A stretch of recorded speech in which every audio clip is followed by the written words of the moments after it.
Hello and welcome aspirants. आज हम लोग देखेंगे अपनी प्रीलिम्स एक्स्ट्रा वीकली में कुछ अदर सोर्सेज लाइक जैसे हम लोग डेली अपना इंडियन एक्सप्रेस करते हैं, राइट। लेकिन उसके अलावा भी काफ़ी इंपॉर्टेंट चीज़ें होती है जो हमें द हिंदू में देखनी होती है। लाइव मिंट हो गया, Financial Express and most importantly PIB and Down to Earth. Alright, तो ये कुछ ऐसे सोर्सेज हैं जिनको हम पूरी तरह से इग्नोर नहीं कर सकते। मेजरली हम इंडियन एक्सप्रेस पे रिलाई कर सकते हैं क्योंकि पिछले 2-3 साल का पैटर्न देखते हुए सबसे ज्यादा अगर कहीं से लिए गए क्वेश्चन तो वो इंडियन एक्सप्रेस है। ओके, लेकिन बाकी सोर्सेज भी हम पूरी तरह से नेग्लेक्ट नहीं करेंगे। तो हम इसमें कोशिश करेंगे दैट हम वीकली बेसिस पर जो भी इंपॉर्टेंट टॉपिक्स होंगे उनको डिस्कस करें ताकि हमारी प्रिपरेशन में कुछ भी छूटे ना। एंड सेकंड थिंग इज कि मैं इसको डेली इसलिए नहीं रख रहा हूँ क्योंकि देखिए, जब ना तो मेरे ऊपर ऐसा कोई कंपल्शन है किसी का कि मुझे डेली एक वीडियो बनाना है, ठीक है, ऐसा कुछ नहीं है। एंड सेकंड थिंग इज कि अगर डेली बनाने चाहते हो ना तो आपकी क्वालिटी बहुत पुअर हो जाती है। फिर आप एक छोटा सा, अगर गवर्नमेंट ने पोर्टल भी लॉन्च करा है, कोई सी ऐप भी लॉन्च की है ना, तो आप उसको भी डिस्कस करने बैठ जाते हो जबकि उसका कोई सेंस नहीं बनता आपके एग्जाम के लिए। ऑलराइट, तो हम वही डिस्कस करेंगे जो हमारे एग्जाम पॉइंट ऑफ व्यू से काम का हो। एंड मोस्ट इंपॉर्टेंटली जो मेरा फोकस है कि इसमें ऐसी इंफॉर्मेशन हो जो आप मेंस में अपने आंसर्स में यूज कर सकें।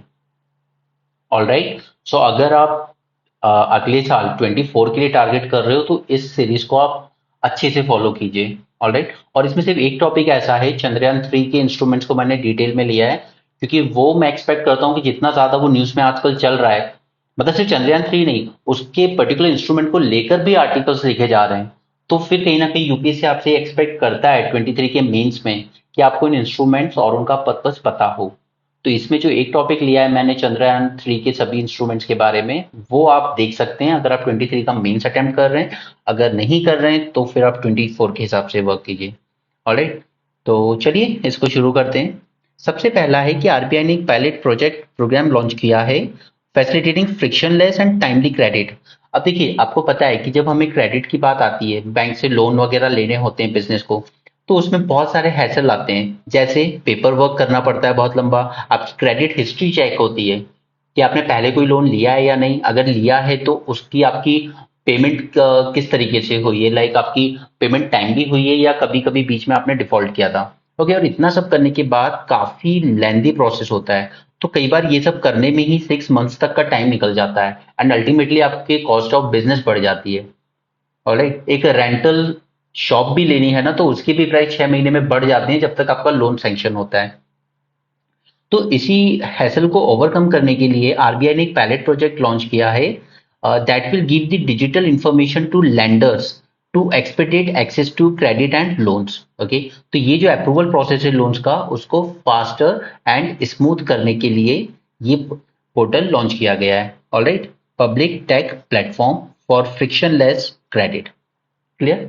तो ये सिर्फ आप जब कभी हम लोग अपने आंसर्स में इस तरह की चीजें लिख रहे होंगे ना जहां पे हमें ईज ऑफ डूइंग बिजनेस को की बात करनी होगी, तो वहां पर आप इस तरह की चीजें कोट करेंगे क्योंकि देखिए अभी पायलट प्रोजेक्ट में, राइट, तो ये आगे चल के एक्सटेंड किया जाएगा डिपेंडिंग कि इसका कैसा फीडबैक आता है। नेक्स्ट है कि जब हम आरबीआई की बात करते हैं तो इसकी एक होली ओन्ड सब्सिडरी है, RBI reserve bank innovation hub, ठीक है। तो उसने ये प्लेटफॉर्म लॉन्च किया है और प्लेटफॉर्म का नाम है public platform for frictionless credit. ठीक है, तो ये इन्फॉर्मेशन है जो आप ईज ऑफ डूइंग बिजनेस से रिलेट करके अपने आंसर्स में यूज कर सकते हैं। और मैंने यहाँ पे स्क्रीनशॉट इसलिए डाले न्यूज के ताकि आप में से कोई ये ना सोचे कि अपने टाइम पास के लिए या मिसगाइड किया जा रहा है स्टूडेंट्स को, कुछ भी गलत पढ़ाया जा रहा है या जो यूजलेस है एग्जाम के पॉइंट ऑफ व्यू से नहीं है। मैं ऐसी कोई चीज नहीं बताऊंगा आपको जो आप अपने एग्जाम में अप्लाई नहीं कर सकते। ओके, मेरा पर्पस आपको यहाँ नॉलेज देना या इस तरह का नहीं है, मेरा पर्पस आपको सिर्फ एग्जाम पे फोकस रखना है।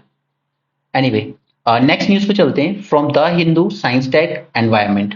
अरे, यहाँ पर एक टर्म है डेट फॉर नेचर स्वैप। तो अब मैंने इसको क्यों लिया है क्योंकि देखिए, अब बात जब श्रीलंकन लोन की आती है ना तो आपको पता है वहां पर बहुत डेट है उनके पास। तो ये एक सॉल्यूशन आप अपने एग्जाम में अपने आंसर में लिख सकते हो, अपने इंटरव्यू में बोल सकते हो कि debt for nature swap try करना चाहिए। ठीक है, तो ये बहुत ज्यादा इंप्रेसिव हो जाता है वहां पर आपके। ये मैंने शायद एक वर्ड मिस हो गया यहाँ पे, 500 billion debt to nature swap, ये मिट गया होगा। ठीक है, तो जब आप इस तरह के पॉइंट्स वहां पे बोलते हो ना, ये आपकी बहुत बहुत अच्छी अंडरस्टैंडिंग को क्लैरिटी दिखाता है। क्योंकि देखिए एज अ ब्यूरोक्रेट आपसे एक्सपेक्ट क्या किया जाता है कि आप सिर्फ प्रॉब्लम्स को नहीं जानेंगे, आपके पास कुछ सॉल्यूशन होने चाहिए उन प्रॉब्लम्स के लिए। तो जब बात श्रीलंकन डेट की आती है तो ये एक बहुत अच्छा सॉल्यूशन है जो आप अप्लाई कर सकते हो। हालांकि ये अभी गैबोन में हुआ है और उससे पहले इक्वेडोर में हुआ था। ठीक है, Ecuador was the first country to do this and second was Gabon. तो अब इसमें होता है क्या है, जैसे सपोज कीजिए कि श्रीलंका पर चाइना का बहुत सारा डेट है। ऑलराइट, अब अगर इस डेट को श्रीलंका चुका नहीं पा रहा है तो चाइना उसको क्या कह सकता है कि देखिए अगर सपोज कि आपको 40 साल में मुझे इतने डॉलर का डेट चुकाना था और आपको एनुअली हर साल हर साल मुझे इतने पर्टिकुलर अमाउंट की पेमेंट करनी थी, तो मैं इसमें कुछ डिस्काउंट कर दूंगा। मतलब चाइना इसमें कुछ डिस्काउंट कर देगा कि अगर आप इतना पर्टिकुलर अमाउंट अपनी ही करेंसी में, अपनी ही रुपीस अगर नेचर में आप इन्वेस्ट कर देते हैं कुछ नेचर बेस्ड प्रोजेक्ट में, तो मैं आपका जो डेट है, जो लोन है, उसको कुछ मॉडिफाई कर दूंगा या उस पर कुछ डिस्काउंट दे दूंगा। ठीक है, और अगर थर्ड पार्टी को ये करना होगा तो वो क्या करेगी, सपोज वर्ल्ड बैंक है या एशियन डेवलपमेंट बैंक है, उसको मदद करनी है श्रीलंका की, तो क्या करेगी, चाइना से ये जो लोन है वो उसको लेगी और फिर श्रीलंका से कहेगी कि अगर आप इतना अमाउंट अपने यहाँ नेचर में, एनवायरमेंट में इन्वेस्ट कर देते हो तो हम इतना लोन, इतने अमाउंट का लोन चाइना से खुद परचेज कर लेंगे, आपको नहीं करना पड़ेगा। तो आपको चाइना को कल को पे नहीं करना पड़ेगा। ये होता है थर्ड पार्टी। ठीक है, तो ये बाय पार्टी भी हो सकता है, थर्ड पार्टी भी हो सकता है, मल्टी पार्टी। ठीक है, बायलेटरली भी हो सकता है और मल्टीलेटरली भी होता है। इसमें अगर आप कुछ नेचर कंजर्वेशन को, कंजर्वेशन में इन्वेस्ट कर देते हैं तो आपका जो लोन है उस पर कुछ आपको डिस्काउंट दे दिए जाते हैं। ठीक है, तो इस तरह का 500 बिलियन डॉलर, बिलियन नहीं होगा यार, आई थिंक मिलियन होगा ये शायद यहाँ पे कुछ गलती हुई है मुझसे, तो बिलियन नहीं होगा शायद, इतना लोन नहीं करते हैं कोई। ठीक है, debt for nature swap. Alright, तो ये चीज हम लोग भी कर सकते हैं। लाइक अगर हमारा सपोज कि नेपाल पे या भूटान पे कोई लोन है और हमें पता है वो हिमालयन इकोसिस्टम हम सबके लिए इंपॉर्टेंट है, नेपाल के लिए भी इंपॉर्टेंट है भूटान, और हमारे लिए भी। तो अगर इस तरह का कोई लोन नेपाल पे कल को होता है तो हम भी इस चीज को कर सकते हैं और ये गुडविल भी क्रिएट करता है कि नेचर में भी हम इन्वेस्ट कर रहे हैं। ठीक है, और हम सामने वाली कंट्री को फाइनेंशियली हेल्प भी कर रहे हैं। तो प्लीज ये इस तरह के पॉइंट्स याद रखिएगा अपने एग्जाम के लिए और इंटरव्यू के लिए। ऑलराइट, ये आपको बहुत अच्छा इंप्रेशन देगा। चलिए, नेक्स्ट हम आते हैं नॉर्थ सी पे, तो थोड़ी सी मैप लोकेशन भी कर लेते हैं। ठीक, यहाँ तो है अपना अटलांटिक ओशन। ठीक है, उसके ऊपर है ये फैरो आइलैंड, ये डेनमार्क की टेरिटरी है, इसको ध्यान रखिएगा।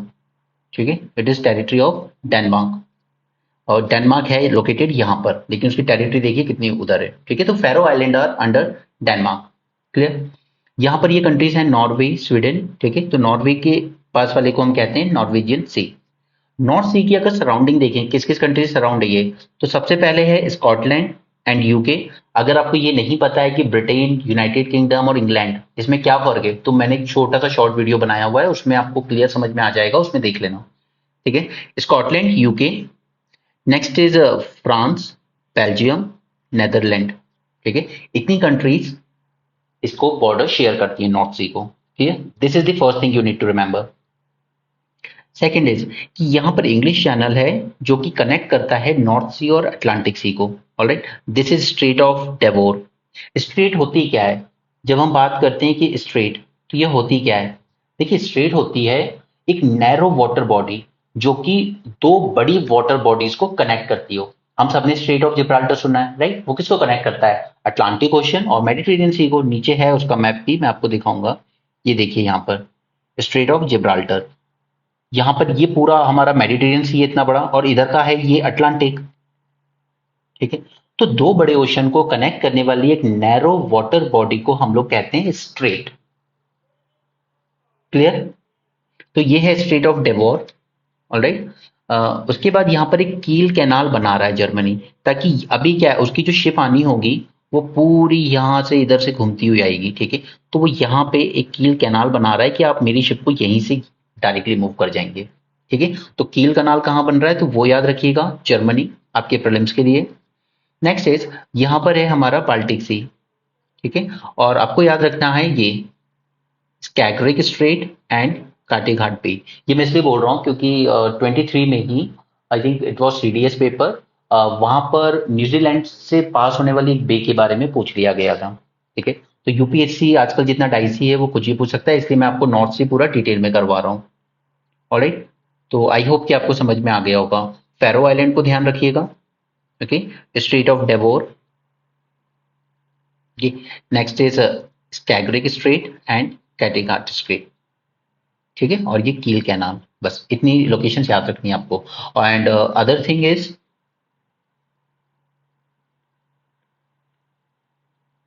River Rhine. रिवर राइन यही नॉर्थ सी में जाके ड्रेन करती है। और यहाँ पे दो बड़े पोर्ट हैं। एक है हमारा, आई डोंट नो ये वर्ड्स कैसे मिट गए, मैंने इनको लिखा तो ठीक से था। एनीवे यहाँ पे हैम्सबर्ग एंड रॉटरडम दो बड़े पोर्ट हैं इसी पर लोकेटेड। ठीक है, तो ये याद रखना है। अब दूसरा, अ, तो ये मैं आपको बता रहा हूँ ताकि आप इसको, जब हमारे पास इस तरह के क्वेश्चन आए एग्जाम में, ठीक है, जैसे एक तो आता है अर्बन हीट आइलैंड, क्योंकि अर्बन सिटीज में बहुत ज्यादा वो गर्म हो जाता है एक पर्टिकुलर एरिया, ओके, जो कोर होता है ना सिटी का, जहाँ पे बड़ी बड़ी बिल्डिंग्स होती हैं, ट्रीज नहीं है, बिल्कुल वाटर बॉडी नहीं है कूलिंग के लिए। तो अर्बन हीट आइलैंड इस तरह के जब क्वेश्चन आते हैं ना, तो आप उसमें ये वाला एग्जाम्पल कोट करेंगे, ऑनिंग्स। और ये होती क्या है, ये देखिए इधर दो बिल्डिंग्स हैं, उनके बीच में इस तरह की मैट लगाकर हैंग कर दी गई है ये। ठीक है, इनमें सॉइल होगी, इनमें प्लांट्स लगाए जाएंगे, इनमें ग्रासेस लगा सकते हैं, मतलब इसमें प्रॉपर पूरा एक छोटा सा इकोसिस्टम बनेगा। और एक पूरा प्रॉपर एक इकोसिस्टम की तरह वर्क करेगा ये देखिए यहाँ पर। ठीक है, तो इस तरह के वर्ड्स जब आप अपने आंसर में यूज करते हैं, और ये किया है स्पेन ने अपनी अर्बन सिटीज में, जब आप इस तरह के एग्जाम्पल्स देते हैं ना, तो ये दिखाता है कि आप सिर्फ इंडिया की प्रॉब्लम्स ही नहीं समझ रहे हैं, उसकी प्रॉब्लम ही एड्रेस नहीं कर रहे हैं, आप उनका सॉल्यूशन भी आपके दिमाग में है। ऑलराइट, तो ये ऑनिंग्स वर्ड आप याद रखेंगे। ठीक है, अब जैसे हम लोग दो चीज की बात करते हैं क्लाइमेट के बारे में, एक होता है अडेप्टेशन, राइट, कि जो हो रहा है उसको अडेप्ट कर लीजिए। जैसे सी लेवल राइज कर रहा है, तो हम लोग क्या करते हैं, मुंबई में बोल्डर्स पटक रखे हैं बहुत सारे, ताकि वो इरोजन रोका जा सके। और दूसरा होता है मिटिगेट, यानी कि ये जो प्रॉब्लम बढ़ रही है उसको मिटिगेट करने की कोशिश कीजिए, रिवर्स करने की कोशिश कीजिए। ठीक है, तो ये जो ऑनिंग्स हैं ये हमारे मिटिगेशन एफर्ट का पार्ट है, कि हम यहाँ पे जो हीट है, जो अर्बन हीट आइलैंड बनते हैं उनको मिटिगेट करने की कोशिश कर रहे हैं। इसके अलावा और इनसे हमें क्या बेनिफिट मिल सकते हैं, पहला, इवेपोट्रांसपिरेशन करेंगे। ठीक है, पॉल्यूशन को रिड्यूस करेंगे, क्योंकि ये जो आप देख रहे हैं ना, ये एब्सॉर्ब करेगा कार्बन मोनोऑक्साइड को, नाइट्रस ऑक्साइड को, इवन साउंड वेव को भी एब्सॉर्ब करता है। तो उससे क्या होता है कि आपका जो साउंड पॉल्यूशन होता है, नॉइज पॉल्यूशन, उसमें कमी आती है। Right, it will also generate the oxygen. ठीक है, and it will generate N complete total small ecosystem. ये कहीं कहीं ना कहीं अर्बन बायोडाइवर्सिटी को सपोर्ट करेगा। उसी तरीके से इसके हेल्थ बेनिफिट्स होंगे। ठीक है, तो ये छोटी सी बात है, लेकिन ये वर्ड आपके लिए बहुत इंपॉर्टेंट है, जो आपके आंसर में, जैसे कहते हैं कि चार चांद लगा देगा। ठीक है, तो ये चीजें क्या है कि ये मैंने डाउन टू अर्थ से उठाया है, बट ये चीजें कई बार न्यूज़पेपर में नहीं आती है, तो आपकी प्रिपरेशन का लेवल थोड़ा सा लो हो जाता है। और ये ऑब्वियस भी है, क्योंकि एज ए एस्पिरेंट आपको एग्जाम देना, आपके पास इतना टाइम नहीं है कि आप ये सब पढ़ने बैठेंगे। एक न्यूज़पेपर कर लो आप एक दिन में, वही बहुत होता है, उसके अलावा ही बहुत कुछ पढ़ना होता है ना। ओके, एनीवे चलिए आगे बढ़ते हैं। यहाँ पे आप ग्रीस की लोकेशन देख सकते हैं, जहाँ पर अभी प्राइम मिनिस्टर गए हुए हैं, और दोनों कंट्रीज ने प्रॉमिस किया है कि हम लोग अपनी दोस्ती जो है, पार्टनरशिप है, उसको स्ट्रेटेजिक पार्टनरशिप के लेवल पर लेकर आएंगे। ठीक है, ये तो एक फालतू की बात हो गई। नेक्स्ट इज, ये जो एरिया आप देख रहे हैं, ये मैं आपको पहले अलग वीडियो में बता चुका हूँ, इसको हम कहते हैं sea of Azov. Alright, just a second please.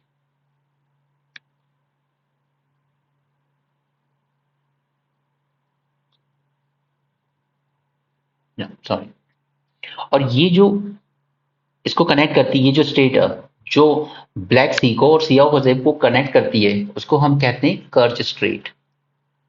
ये मैं पहले एक अपने एक इंडियन एक्सप्रेस के न्यूज़पेपर में बता चुका हूँ। ठीक है, सी ऑफ अजोव है सबसे ऊपर, कर्च स्ट्रेट से होते हुए आप आ जाएंगे ब्लैक सी में। यहाँ तक क्लियर है।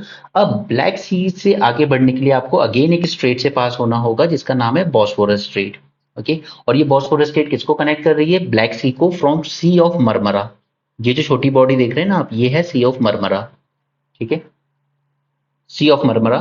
उसके बाद वहां से निकलने के लिए आप फिर से कनेक्ट होंगे डार्डेनल स्ट्रेट से, ये जो पतली सी है यहाँ पे डार्डेनल स्ट्रेट, और वहां से आप आ जाएंगे एजियन सी में।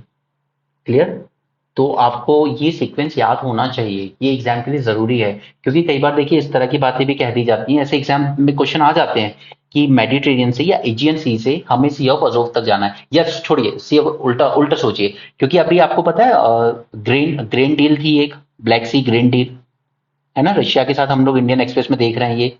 ये ग्रीन डील थी, इसको जिसको रशिया ने कैंसिल कर दिया कि मैं यहाँ से शिप्स पास नहीं होने दूंगा, मैं इस डील से बाहर हूँ। तो उसमें यही सब है, सी ऑफ अजोव से निकलते हुए यहाँ पे टर्की के बीच से, ये पूरा टर्की है आपका, एशिया से लेके यहाँ तक, ठीक है।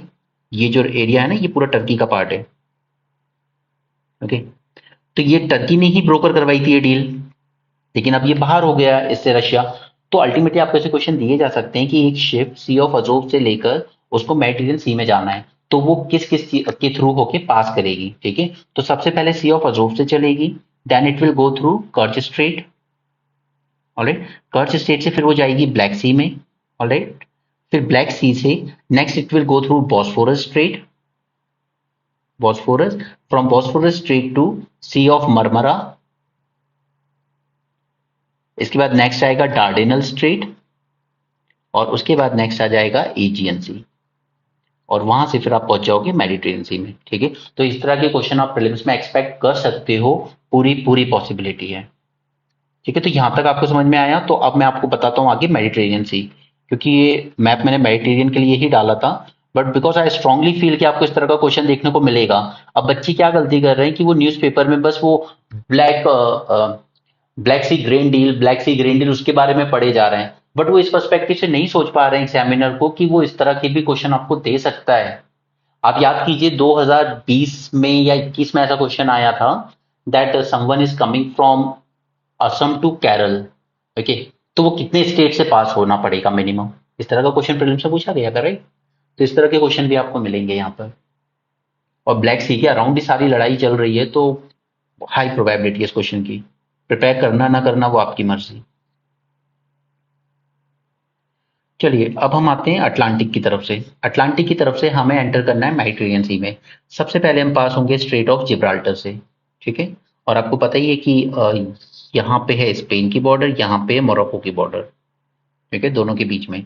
सबसे पहले हम एंटर करते हैं अल्बोरान सी में, राइट। उसके बाद हमें मिलते हैं बेलियारिक आइलैंड्स, जो कि बेलियारिक सी में है, ठीक है। फिर कॉर्सिका आइलैंड है यहाँ पर, और सर्दिनिया, सर्दिनिया आता है इटली के अंडर में, ठीक है। कॉर्सिका आता है ऊपर फ्रांस के अंडर में, याद रहेगा। यहाँ पे एक छोटा सा मोनाको है, मोनाको नाम का देश, ओके। सिसिली अगेन इटली का पार्ट है, सिसिली सर्दिनिया। पीडमोंट सर्दिनिया हम लोग पढ़ते हैं ना जब हम लोग इटालियन यूनिफिकेशन पढ़ते हैं वर्ल्ड हिस्ट्री में, पीडमोंट सर्दिनिया, पीडमोंट इटली की मेन लैंड पे था, और ये सर्दिनिया इसी की लीडरशिप में इटली का यूनिफिकेशन हुआ था। नेक्स्ट कम एड्रियाटिक सी। अब क्योंकि प्राइम मिनिस्टर ग्रीस गए हैं, तो फिर हम एड्रियाटिक सी की कंट्रीज भी देख लेते हैं, बॉर्डर कंट्रीज। डोंट पैनिक, हो जाएगी याद आराम से, ठीक है। एक तरफ तो इटली हो गया, ठीक है, कोई दिक्कत नहीं है इसमें। दूसरी तरफ है हमारे पास Slovenia, Croatia, Bosnia, Montenegro, Albania, Greece. तो आप इसको इस तरीके से याद रख लें, सुभाष चंद्र बोस, मोंटेनेग्रो आ गए, ठीक है। देखिए मैं इस तरह की चीजों में बिलीव नहीं करता हूँ, मुझे लगता है कि मैप आपके दिमाग में एकदम पिक्चर की तरह छप जाना चाहिए। लेकिन आप लोग नए हो, आप में से कुछ बच्चे, तो शायद याद रखने में दिक्कत होगी, तो मैं ये सब बना के दे रहा हूँ। बाकी मैं इस बुलशिट में बिल्कुल बिलीव नहीं करता कि जिंगल बना लो, निमोनिक बना लो। I personally don't agree with this, okay. So Slovenia, Croatia, Bosnia Herzegovina, Montenegro, Albania, Greece, okay, ये सब एड्रियाटिक सी को बॉर्डर करते हैं, ऑलराइट। उसके बाद नीचे हमारे पास टेरेनियन सी, एंड दिस इज आयोनियन सी। यहाँ पे एक छोटी सी कंट्री है माल्टा, ठीक है। एजियन सी हम देख ही चुके हैं already, and this is Sea of Crete, ठीक है। ये एक साइप्रस नाम की कंट्री है, इधर टर्की बॉर्डर करता है मेडिटेरियन सी को, और इधर ये जो लाइन है ना, इसी पे क्वेश्चन आया था प्रीलिम्स 2019 में, कि इनमें से कौन सी कंट्री है जो मेडिटेरियन सी को टच करती है। तो उसका आंसर था ISL, ठीक है, इजराइल, लेबनान, सीरिया, ठीक है। ये तीनों कंट्री, ये यहाँ पे आप देख रहे हैं इजराइल, ये है Syria, and this is Lebanon, ये वाली लेबनान है, ठीक है। तो ये नीचे टच करती है। नीचे की बात कर लें तो नीचे है इजिप्ट, ठीक है, इजिप्ट टच करता है, Egypt and Libya, Egypt and Libya easily याद हो जाएगा। यहाँ पे तुनिशिया, जहां से सारा का सारा रेवोल्यूशन शुरू हुआ था, जो हम कलर रेवोल्यूशन की बात करते हैं ना, जैस्मिन रेवोल्यूशन 2011 में, तुनिशिया से ही शुरू हुआ था। दूसरा है अल्जीरिया, और नीचे है मोरक्को, ठीक है। तो हमने मेडिटेरियन सी अच्छे से देख लिया है, फिर भी कोई दिक्कत हो तो आप पूछ लेना कमेंट सेक्शन में। बाकी मुझे लगता है ये इंपॉर्टेंट है, तो मैंने करा दिया। और अगर क्योंकि हमारे प्राइम मिनिस्टर गए, अगर सिर्फ ग्रीस पे क्वेश्चन आए, तो यू शुड रिमेंबर एक तरफ बॉर्डर करता है ये एजियन सी से, दूसरी तरफ करता है आयोनियन सी से, और नीचे तो पूरा मेडिटेरियन सी है, ठीक है, या सी ऑफ क्रेट भी आप डाल सकते हो। Don't forget this Cyprus country, okay, ये मेडिटेरियन सी के अंडर ही है, और ये माल्टा, क्योंकि ये दोनों इंडिपेंडेंट कंट्री हैं। चलिए नेक्स्ट है टॉप 3 ओनियन प्रोड्यूसर्स। तो 2021 का डेटा है, ओके, चेंज हो सकता है, कोई बड़ी बात नहीं है। ईयर ध्यान से देख लेना कौन से ईयर का पूछा है। इंडिया में हुआ था सबसे ज्यादा 26 million ton metric ton, 24, and उसके बाद Egypt distance third, India China ही है टॉप में, ठीक है। और इंडिया की अगर बात करें विद इन इंडिया, तो महाराष्ट्र में सबसे ज्यादा होता है, दैट इज 43%। ऑलराइट, इसलिए मैंने वो जब आपको अभी इंडियन एक्सप्रेस के डिस्कशन में बताया था, नासिक की मंडी में प्रोटेस्ट हुआ था इसके अगेंस्ट, 40% एक्सपोर्ट ड्यूटी के अगेंस्ट। तो महाराष्ट्र में क्योंकि बहुत ज्यादा होता है प्रोड्यूस, ऑलमोस्ट 43% ऑफ इंडिया। चलिए ये है कंट्री इक्वाडोर, ये आता है साउथ अमेरिकन कॉन्टिनेंट में, ठीक है। बॉर्डरिंग कंट्रीज देख लेते हैं, पेरू है और कोलंबिया है, और इधर आपका पैसिफिक ओशन है, ठीक है। तो ये जो लोकेशन आप देख रहे हो, इसमें लोकेटेड है एक Yasuni national park. Alright, first of all Ecuador country में आता है यासुनी नेशनल पार्क। अब ये क्यों इंपॉर्टेंट है? ये इंपॉर्टेंट है क्योंकि अगर आपको क्वेश्चन पूछे जाते हैं एनवायरमेंट रिलेटेड, तो आप उसमें बोल सकते हैं कि it should be people's prerogative to decide what they want. Government उस चीज को डिस्ट्रॉय कर दे, बट अल्टीमेटली उसके कॉन्सिक्वेंसेस तो पब्लिक को ही भुगतने पड़ते हैं ना, राइट। तो यहां पर लोगों ने खुद वोट किया अगेंस्ट ऑयल ड्रिलिंग, कि हमें ऑयल ड्रिलिंग नहीं चाहिए, हम इस नेशनल पार्क को हार्म नहीं होने देना चाहते। ऑलराइट, तो यू कैन से इसको आप कनेक्ट कर सकते हो by role of people in saving the environment, ठीक है। इस तरह के एग्जाम्पल्स आप कोट कर सकते हो। एंड आपके मेंस में आपको कितने अच्छे मार्क्स मिलेंगे, ये उसी पे डिपेंड करता है कि आप जो भी पॉइंट लिख रहे हो, क्या उसको आप किसी करंट की इशू से रिलेट कर पा रहे हो या नहीं। ऑलराइट, इसीलिए hats off to that girl Shruti Sharma, उसने बेहतरीन आंसर लिखे थे, उसका लगभग हर एक पॉइंट किसी ना किसी करंट से रिलेट था। ओके, सो उसी उन्हीं के आंसर के फॉर्मेट को ध्यान में रखते हुए मैं आपको इंडियन एक्सप्रेस डिस्कस करवाता हूँ। मैं आपको जो भी न्यूज़ पढ़ाता हूँ, मैं उसमें आपको एम्फेसाइज करता हूँ कि इसको आपको कहाँ रिलेट करना है। सिर्फ रैंडम न्यूज़पेपर मत पढ़िए। ये यूनेस्को साइट है सिंस 1989, एंड ये अमेजोन बेसिन में लाई करता है, और यहाँ पर दो इंपॉर्टेंट ट्राइब हैं, वाओरानी एंड किचवा, ठीक है। और इक्वेडोर का 40% ऑयल रिजर्व यहीं पर लोकेटेड है। इसके बाद भी इनके लोगों ने इसके अगेंस्ट वोटिंग की, क्योंकि ऑयल ड्रिलिंग होगी तो ऑब्वियसली बात है आपके पूरे रीजन में प्रॉस्पेरिटी आएगी, बट लोगों ने मना कर दिया कि हमें नेचर ज्यादा प्यारा है, ठीक है, हमें नहीं चाहिए वो पैसा। तो आप प्लीज ये ट्राइब्स के नाम जरूर याद रखना, क्योंकि कई बार क्या होता है कि यूपीएससी आपको मैच द फॉलोइंग में इस तरह की चीजें दे देता है। जैसे अफ्रीका की कई कंट्रीज में अभी क्या चल रहा है, उनके यहाँ कहीं मिलिट्री coup हो रहा है, कहीं पे फाइट हो रही है। आज के पेपर में हमने देखा था सोमालीलैंड में, ठीक है। तो इस तरह से क्या करता है कि वो 4 ट्राइब्स के नाम दे देगा आपको, और कंट्रीज के नाम लिख देगा कि कौन सी कंट्री में है ये, या किस वजह से न्यूज में थे, ठीक है। तो उसमें आप ये दोनों नाम याद रखिएगा, वाओरानी एंड किचवा, ये इक्वेडोर की ट्राइब्स है। क्लियर? आगे बढ़ते हैं, तो आगे नेक्स्ट हमारा आता है फुजीवारा इफेक्ट। फुजीवारा इफेक्ट क्या होता है? देखिए इमेजिन कीजिए कि दो साइक्लोन है, ठीक है, एक छोटा है बड़ा है, या दोनों बराबर हैं, आपकी मर्जी। लेकिन दोनों कई बार इतना क्लोज आ जाते हैं एक दूसरे के कि उनका जो सेंटर होता है, जैसे हम कहते हैं ना आई ऑफ साइक्लोन सेंटर, वो एक ही हो जाता है, ठीक है। फिर वो एक के अराउंड ही, एक ही सेंटर आई के अराउंड रोटेट करने लगते हैं और बहुत ज्यादा पावरफुल हो जाते हैं। टू साइक्लोन और ह्यूरिकेन, आपको ये तो पता ही होगा ना, टाइफून कहाँ पर कहते हैं, ह्यूरिकेन कहाँ कहते हैं, साइक्लोन कहाँ कहते हैं, एनसीईआरटी में पढ़ा होगा इतना तो, नहीं भी पढ़ा है तो सब एक ही नाम है, ठीक है। सिर्फ रीजन वाइज पैसिफिक में आया या अटलांटिक में आया, इस तरीके से हम साइक्लोन, ह्यूरिकेन, टाइफून, अमेरिका में आया तो ह्यूरिकेन कहेंगे, ठीक है। इंडिया की तरफ आया है इंडियन ओशन में तो साइक्लोन कहेंगे। Spinning in same direction, mark this word, spinning in same direction, brought close together that they begin intense dance around a common center and ultimately they merge into one. Okay, that is called as Fujiwara effect. Clear?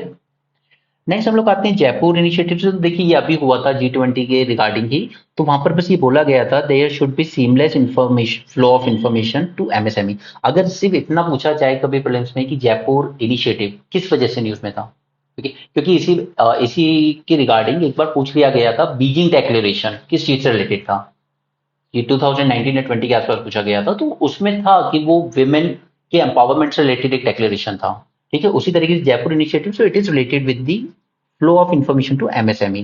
और अगर global level पर बात करें तो 60-70% employment MSME देती है। Global GDP का 50% produce भी एमएसएमई करती है। क्लियर। अब बात कर लेते हैं आईओडी की, इंडियन ओशन डाइपोल। अब देखिए पहले तो आपको ये समझना जरूरी है कि जैसे सपोज हमारे यहाँ भी ऑलमोस्ट अगस्त सितंबर बिल्कुल ना के बराबर गई बारिश, ठीक है, तो ये क्या इम्पैक्ट हुआ, ये एल नीनो की वजह से हुआ। अब अब न्यूज में ये कह रहा है हमारा आईएमडी कि अब हमारा जो आईओडी था ये पॉजिटिव फेज में आ गया है, यानी कि अब ये एल नीनो के इम्पैक्ट को थोड़ा सा न्यूट्रलाइज कर देगा। ठीक है, आप ये मानिए कि अगर एल नीनो आता है, प्रॉब्लम क्रिएट करता है, और अगर उसके बाद हमारा आईओडी पॉजिटिव हो जाए तो फिर वापस से बारिश होना शुरू हो जाती है और ये एल नीनो के इम्पैक्ट को, इसकी सीवियरिटी को कम कर देता है। ठीक है, तो अब इंडिया में कहीं ना कहीं पॉजिटिव आईओडी बन रहा है। तो अभी होता क्या है, अगर आपको सिर्फ प्रीलिम्स में क्वेश्चन सॉल्व करना है तो मैं आपको 2 लाइन में भी समझा सकता हूं, और अगर थोड़ा सा मेंस के पर्सपेक्टिव से सोचना है तो उस वे में भी समझ सकते हैं। होता क्या है कि यहाँ से आपको पता है कि हमारी जो वेस्टर्लीज होती है वो इधर फ्लो करती है, ठीक है, इस डायरेक्शन में, है ना। ठीक है, ये तो पता है 30 डिग्री से नीचे। होता है क्या है कि ये वेस्टर्लीज पड़ जाती है हमारी वीक, और उस वजह से यहाँ पे ये जो वार्म वाटर है ना, जो इकट्ठा हुआ है, ये इस तरफ फ्लो नहीं हो पाता है और ये रह जाता है हमारे इंडियन ओशियन के लेफ्ट साइड पर ही, ठीक है, वेस्टर्न साइड पे। ठीक है, तो हमारा जो वेस्टर्न साइड है ये हो जाता है वार्मर, और जबकि ये जो ईस्टर्न साइड है ये रह जाता है कूलर। ठीक है, यानी कि आप ये समझ लीजिए कि अगर इंडिया है तो अरेबियन सी का जो टेम्परेचर है वो एवरेज से ज्यादा हो जाएगा, और जो बे ऑफ बंगाल का टेम्परेचर वो एवरेज से कम हो जाएगा, तब जाके बनेगा पॉजिटिव फेज।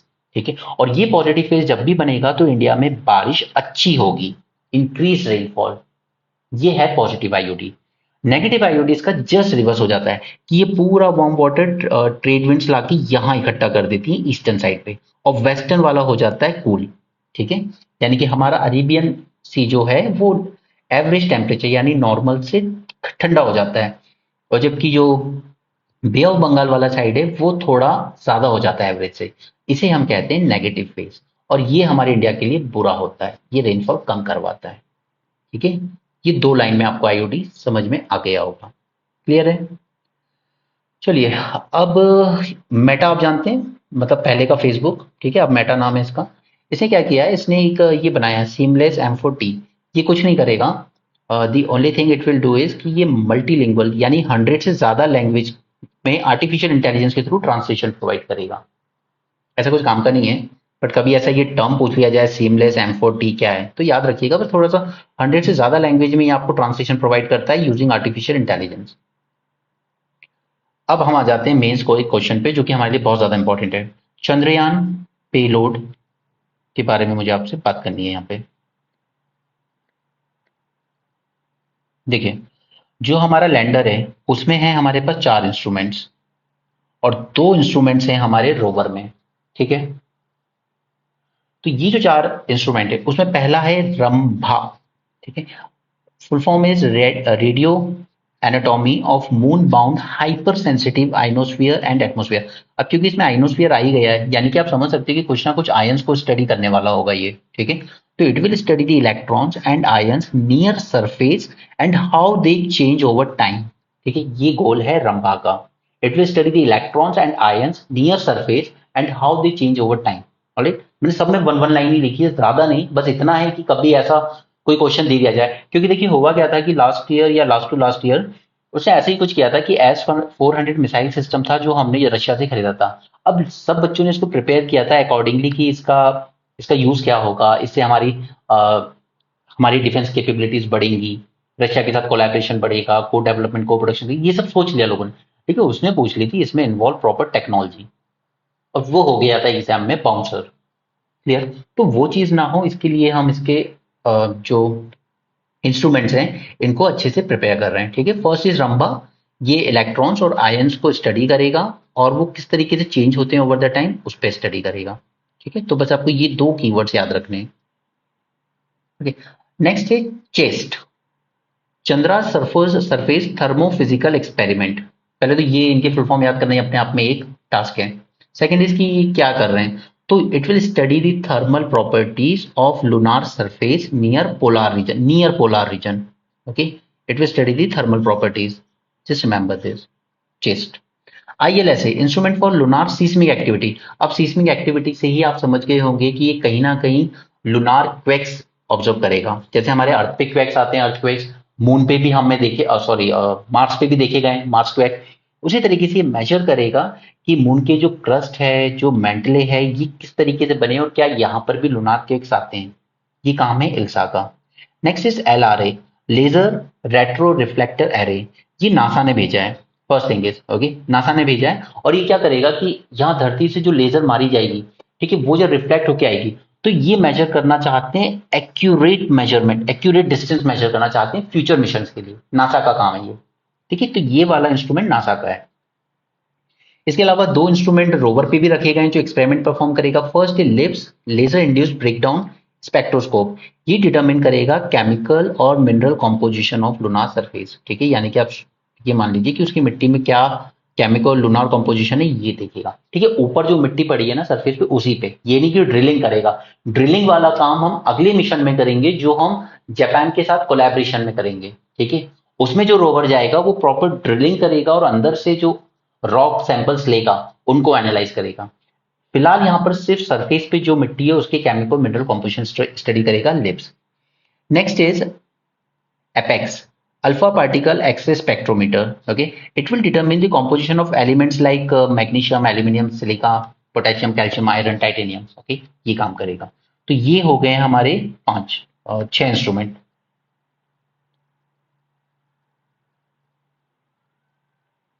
ओके, सबसे पहले कौन सा था? RAMBHA. Next was ChaSTE, third was ILSA, fourth was LRA। और दो एक्सपेरिमेंट रोवर पर हैं, लिप्स एंड एपेक्स, ठीक है। प्लीज अगर आप लोग एग्जाम दे रहे हैं इस बार तो ये एक बार प्रिपेयर कर लेना। Be prepare for the bouncer. अब दूसरी चीज वो पूछ सकता है कि अब तक हमने 3 मिशन भेजे हैं तो हमने क्या अचीव किया इनमें, ठीक है। तो आपको ये सब जानना भी जरूरी है। 5 पॉइंट्स 6 पॉइंट्स मैं आपको दे रहा हूं, इतने याद रख लीजिए, that would be more than suffice, ठीक है। पहला, जो चंद्रयान 1 गया था उसने बताया था कि देखिए यहाँ पर वाटर मॉलिक्यूल्स प्रेजेंट हैं, ठीक है। वाटर की चांद पे खोज चंद्रयान 1 ने ही की थी, हाइड्रोक्सिल मॉलिक्यूल के फॉर्म में।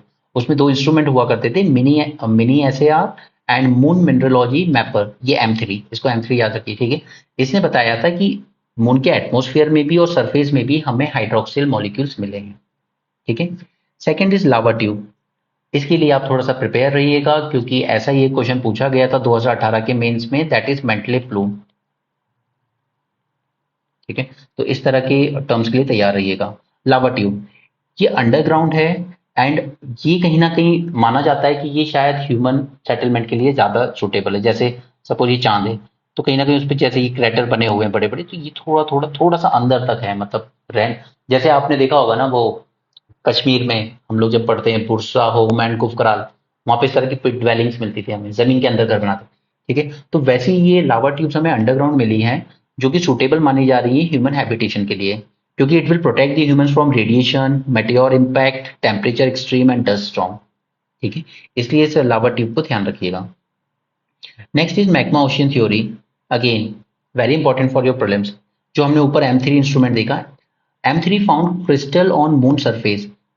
सो ये क्रिस्टल बनने का एक, क्रिस्टल का सबसे बड़ा रोल ही यही होता है, क्योंकि हमने देखा है कि क्रिस्टल कहाँ बनते हैं, जहां पे हमें ये मैग्मा वगैरह कभी फ्लो हुआ हो, जैसे हमारे डेकन ट्रैप्स, राइट। उसी तरीके से अगर यहाँ पर क्रिस्टल मिल रहे हैं, इसका मतलब है कि कभी ना कभी ये जो मून है ये मॉल्टन फॉर्म में रहा होगा, सेमी लिक्विड फॉर्म में, ठीक है।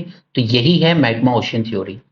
ये दो terms lava tube and magma ocean theory आप जरूर से बताएंगे, ठीक है। ये सब हमारे चंद्रयान 1 की फाइंडिंग थी। नेक्स्ट इज डायनेमिक मून, क्योंकि यहाँ पर एविडेंस मिले हैं रीसेंट वोल्केनिक एक्टिविटी के, वोल्केनिक वेंट्स मिली हैं, लावा चैनल्स मिला है। तो अभी तक जो माना जाता था कि मून एक तरह का स्टैटिक है, ठीक है, डॉर्मेंट है, तो ऐसा कुछ नहीं है, इट इज स्टिल डायनेमिक, ठीक है। वहां पे चीजें हो रही हैं अभी भी। Next is solar फ्लेयर्स। तो ये काम किया था हमारे चंद्रयान 2 ने। अब हमने चंद्रयान 1 के बारे में इतनी बातें की तो हमें एक आध पॉइंट चंद्रयान 2 के बारे में भी लिखना पड़ेगा। चंद्रयान 2 ने सोलर फ्लेयर्स को ऑब्जर्व किया था, that solar X-ray monitor observe micro flares and studied sun's corona. Last is mineral mapping, CLASS X-ray fluorescence experiment, इसे मैप किया था 95% ऑफ लूनार सरफेस को एक्सरे में, ओके। तो ये कुछ पॉइंट्स हैं जो हमारे चंद्रयान 1 और 2 की अचीवमेंट्स थी। पॉसिबिलिटी है पूछते जाने की, तो मैंने आपको तैयार करवा दिया है। नेक्स्ट बात है एक बैक्टीरिया की, एक स्पेशल तरीके का बैक्टीरिया है, जो मीथेन पे फीड करता है। इस बैक्टीरिया का नाम है 5G1B1C। ठीक है, तो अगेन मैंने आपको बताया एडेप्टेशन कर सकते हो क्लाइमेट पे या मिटिगेशन, या तो मीथेन का एमिशन ही रोक लो या ऐसा करो कुछ कि मीथेन का एमिशन हो भी रहा है तो वो वापस से न्यूट्रल हो जाए। ठीक है, तो उसी में ये जो बैक्टीरिया है जिसका नाम है मिथेनोट्रॉप्स, जिसे हम कहते हैं मिथेनोट्रॉप्स, ठीक है, ये क्या करता है, ये कन्वर्ट कर देता है मीथेन को कार्बन डाइऑक्साइड और बायोमास में। ठीक है, लेकिन ये क्या ये सबसे अच्छा बेस्ट परफॉर्मेंस देता है जब मीथेन का कॉन्सेंट्रेशन 5,000 से 10,000 ppm हो। बट इतना तो होगा नहीं, हमें कुछ ऐसा चाहिए जो 100 से लेके 500 ppm में भी वर्क कर दे। तो उसी पे वर्क करने के लिए बनाया गया है ये 5G B1C। ठीक है, इसका पूरा नाम है मिथाइलो तुवी माइक्रोबियम बुरेटेंस। ठीक है, लैंडफिल्स में यूज कर सकते हैं, ऑयल वेल्स में यूज कर सकते हैं। ठीक है, तो इसको आप मिटिगेशन में यूज कोट कर सकते हैं, आपके आंसर पे अच्छा इम्पैक्ट पड़ेगा। मैं मानता हूँ कि देखिए इतनी इन्फॉर्मेशन एक बार में याद नहीं होती है, कोई नहीं कह रहा आपसे एक बार में याद करने को। आज आप पहली बार सुन रहे हैं इसलिए, क्योंकि ये वो टर्म्स हैं, वो न्यूज़ है जो हमने इंडियन एक्सप्रेस में कवर नहीं की है। बट ये एक दिन की मेहनत है। आप संडे को, मैं हमेशा से संडे को ही आपको प्रेजेंट करूंगा ये लेक्चर। संडे को आप थोड़ा सा टाइम दीजिए इन चीज़ों को और तैयार कीजिए। आप खुद देख रहे हैं प्रीलिम्स बहुत डाइसी हो रहा है अब। नो मैटर आप मेंस के लिए कितना भी अच्छा तैयार हो, लेकिन अगर प्रीलिम्स में कुछ हो गई गड़बड़ तो फिर वो सारी मेहनत रखी रह जाएगी।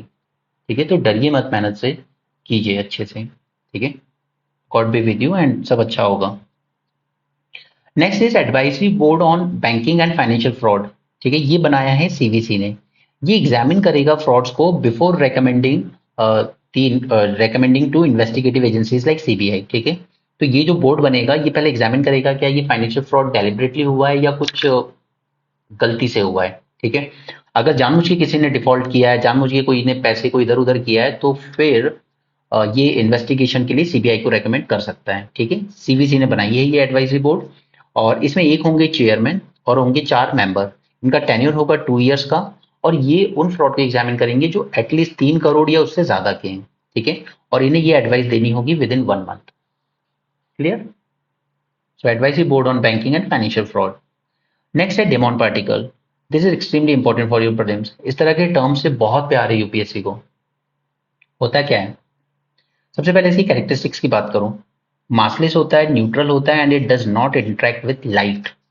ओके, और ऐसा नहीं है कि इसकी खोज आज हुई है, ये 1950s में हो चुकी है इसकी खोज तो। ठीक है, लेकिन अब ऐसा क्या हो रहा है कि इसकी हम बात कर रहे हैं, इसकी बात हम इसलिए कर रहे हैं क्योंकि इसने वो प्रॉपर्टी शो की है कि हम सेमीकंडक्टर बना पाएंगे एट रूम टेम्परेचर। मैंने एक बार किसी संडे को द हिंदू के आर्टिकल में ही यूज किया था कि कुछ कोरियन साइंटिस्ट ने ऐसा क्लेम किया है कि हम लोगों ने सेमीकंडक्टर रूम टेम्परेचर पे बना लिया है।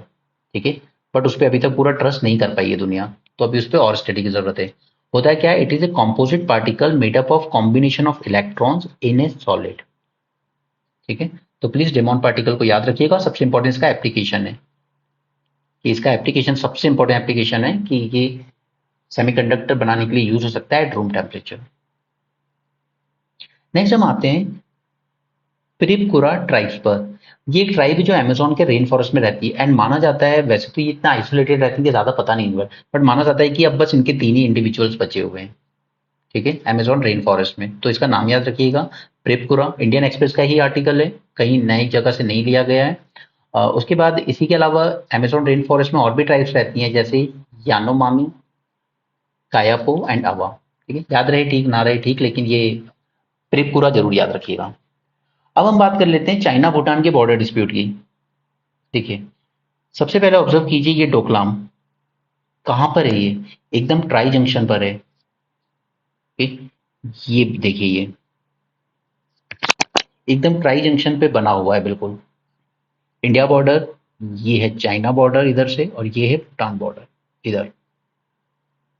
ठीक है, तो चाइना इस पे क्लेम करता है कि ये डोकलाम रीजन, याकचू, चरीथांगचू, सिंचुलुंगपा, लांगमार्को एंड द्रमना, वो क्लेम करता है कि ये उसका रीजन है।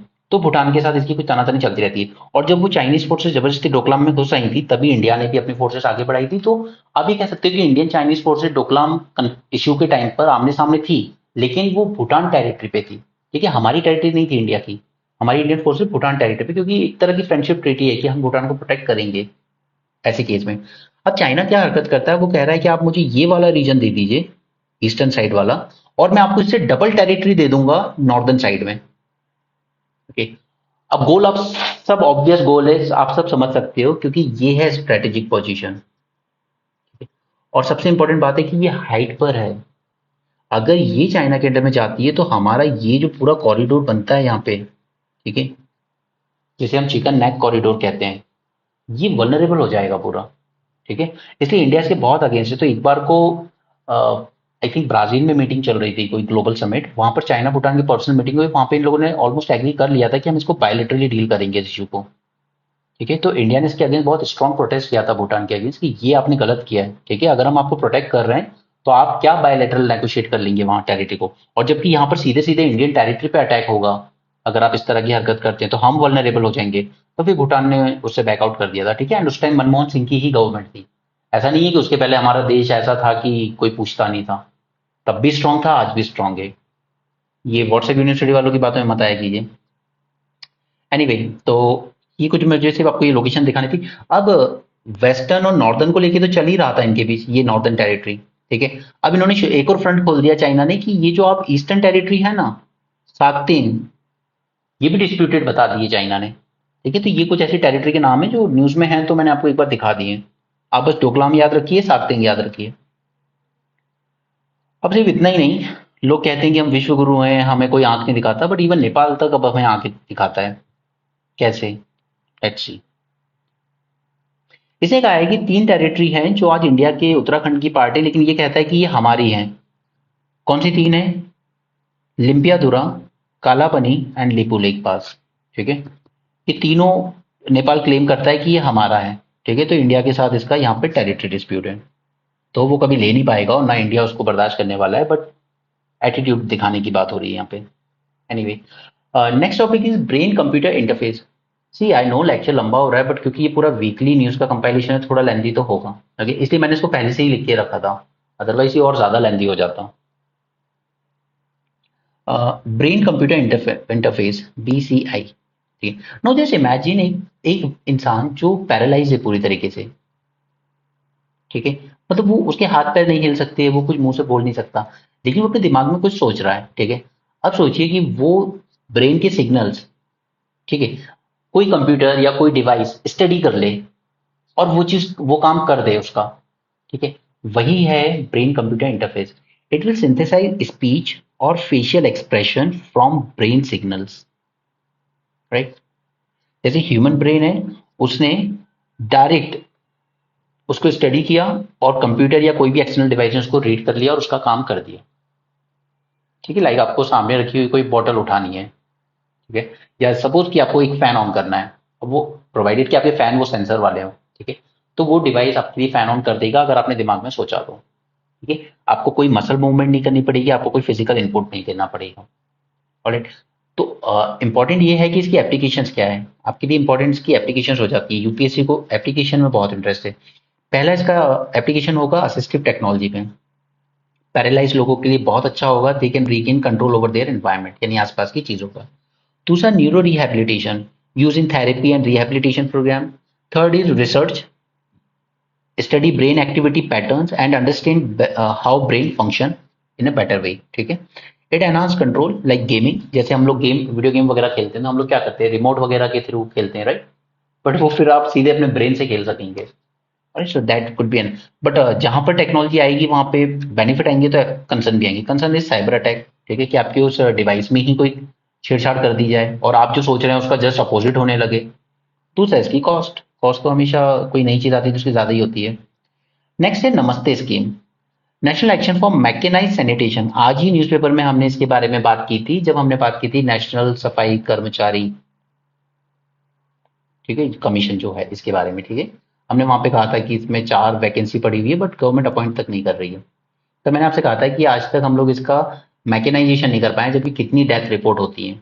तो उसी को रोकने के लिए गवर्नमेंट लेकर आई है Namaste scheme, to stop death of sewer and septic tank worker, reduce hazardous cleaning manually. Okay, machine से कीजिए, मैनुअली नहीं, and ensure safety of worker. ये स्कीम होगी 3 साल के लिए, यानी कि 2025-26 तक। ठीक है। ये सभी 4800 प्लस अर्बन लोकल बॉडीज में इंप्लीमेंट की जाएगी। इसमें हेल्थ इंश्योरेंस दिया जाएगा, पीपीई किट्स दी जाएगी सैनिटेशन वर्कर्स को। This scheme is implemented by ministry of social justice and empowerment and ministry of housing and urban affair. ठीक है। दूसरा, ये सेंट्रल सेक्टर स्कीम। अब देखिए, सेंट्रल सेक्टर स्कीम होती है और एक होती है centrally sponsored scheme. I hope कि आपको अब तक इनका मतलब पता हो, दोनों में फर्क। अगर नहीं पता है तो शॉर्ट में जल्दी से जान लेते हैं। ठीक है। Central sector scheme are 100% funded by centre government alone. Okay. Centrally sponsored, sponsored यहाँ बात आ जाती है, वहां पे आ जाता है 50-50 का रेशियो, स्टेट और सेंटर, सेंटर स्टेट। ठीक है। और अगर नॉर्थ ईस्टर्न स्टेट और हिमालयन स्टेट है तो 90-10 के रेशियो में कॉस्ट डिस्ट्रीब्यूट की जाती है। क्लियर। नेक्स्ट इज कि 54th टाइगर रिजर्व अप्रूव कर दिया गया है इन धौलपुर करौली, और ये कहाँ है? राजस्थान में। तो ये राजस्थान का 5th टाइगर रिजर्व बनेगा। पहले के 4 कौन से हैं? Ranthambore, Sariska, Mukundra hills and Ramgarh Vishdhari. Alright. Wildlife protection act 1972 के अंडर में की जाती है। मैंने आपको इंडियन एक्सप्रेस के टाइम पर ही समझा दिया था कि टाइगर जो रिजर्व्स हैं ये किस तरीके से नोटिफाई किए जाते हैं, कौन क्या करता है, किस केस में सेंटर रेकमेंड कर सकता है वाया एनटीसीए, किस केस में स्टेट गवर्नमेंट खुद एप्लीकेशन दे सकती है टू एनटीसीए। ठीक है। तो वो सब मैं आपको समझा चुका हूँ, तो मैं ज्यादा कुछ तो नहीं बताऊंगा यहाँ। ठीक है। State can notify on advice of NTCA. Important बात for your prelims, for your exam, कि आप इसकी बाउंड्री ऑल्टर नहीं कर सकते except on recommendation of NTCA and approval of national board for wildlife. ठीक है। इसका अप्रूवल बहुत जरूरी है and this is headed by prime minister himself. ठीक है। इसके अप्रूवल के बिना आप बाउंड्री चेंज नहीं कर सकते, नो ऑल्टरेशन इज पॉसिबल। आप डिक्लेयर कर सकते हो नए एरिया को टाइगर रिजर्व, लेकिन जो एग्जिस्टिंग टाइगर रिजर्व है उसकी बाउंड्री को आप डिस्टर्ब नहीं कर सकते without approval of national board for wildlife. ठीक है। अभी जो 22 का सर्वे आया उसमें कितने टाइगर्स आए? 3682। MP is number 1 with 785, Karnataka distance second and Uttarakhand third. Alright. So ये हमने बात कर ली है जितने मुझे आपको टॉपिक्स बताने थे extra other than Indian express. ठीक है। तो यहाँ पे मैंने जो भी सोर्सेज कवर करने थे वो सब किए हैं, अपनी अपने जितना भी एक्सपीरियंस है उस पर डिपेंड। ठीक है। मैंने लाइव मिंट भी कवर किया है, मैंने फाइनेंशियल एक्सप्रेस भी किया है, पीआईबी भी किया है एंड डाउन टू अर्थ भी किया है। ठीक है। And one more thing guys, next मुझे क्या करना है आपके साथ, योजना और कुरुक्षेत्र। ठीक है। मैं पूरी मैगजीन डिस्कस करने की बात नहीं कर रहा हूँ, मैं सिर्फ इसमें से आपके साथ वो टॉपिक डिस्कस करूंगा जो मुझे लगता है कि आपके मेंस में डायरेक्ट क्वेश्चन बन के आ सकते हैं। ऑलराइट। इसके साथ हम डिस्कस करेंगे। ठीक है।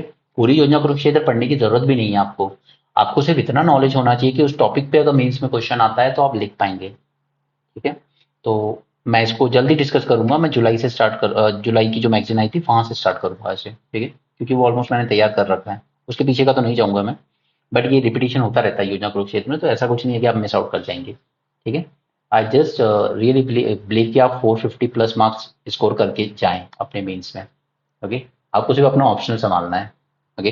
बाकी सब आप मुझ पे छोड़ दीजिए, ऑप्शनल एंड एथिक्स आपको देखना है, बाकी आप मुझ पे ट्रस्ट कर सकते हैं। So thanks for joining this session and please अगर अच्छा लगा हो तो कमेंट सेक्शन में अपने फीडबैक जरूर देकर जाएं, क्योंकि ये मैंने सिर्फ वीकली लेवल पर ही रखा है आपका टाइम सेव करने के लिए। ठीक है। अगर आपको यूजफुल लगा है तो प्लीज गिव योर फीडबैक।